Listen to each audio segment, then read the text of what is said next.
Dans cette vidéo, nous allons voir, dans un cas particulier, comment démontrer que deux droites sont parallèles.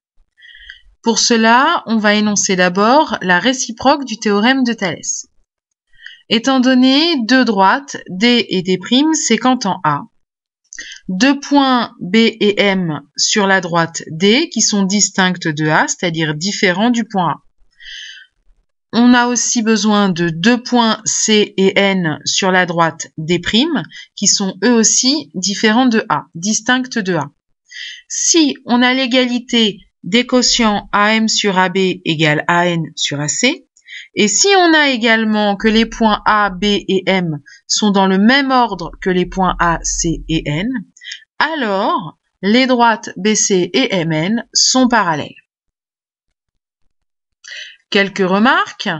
La réciproque de la propriété de Thalès permet de démontrer que des droites sont parallèles.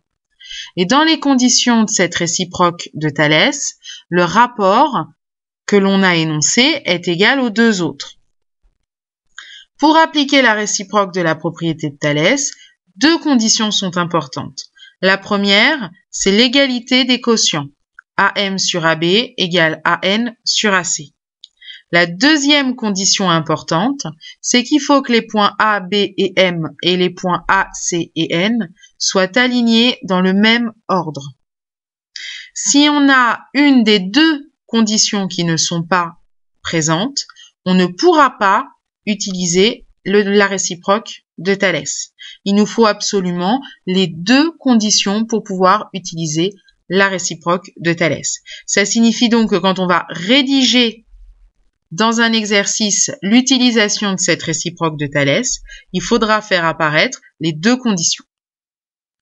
Voyons maintenant, dans un exemple, la rédaction que cela donne.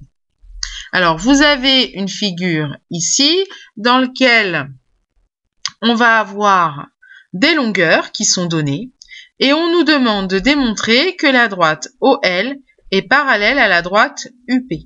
Et on voit qu'on a les longueurs pour OI, IP, IL et IU. Si le segment OU et le segment LP ne sont pas tracés, on reconnaît une configuration papillon.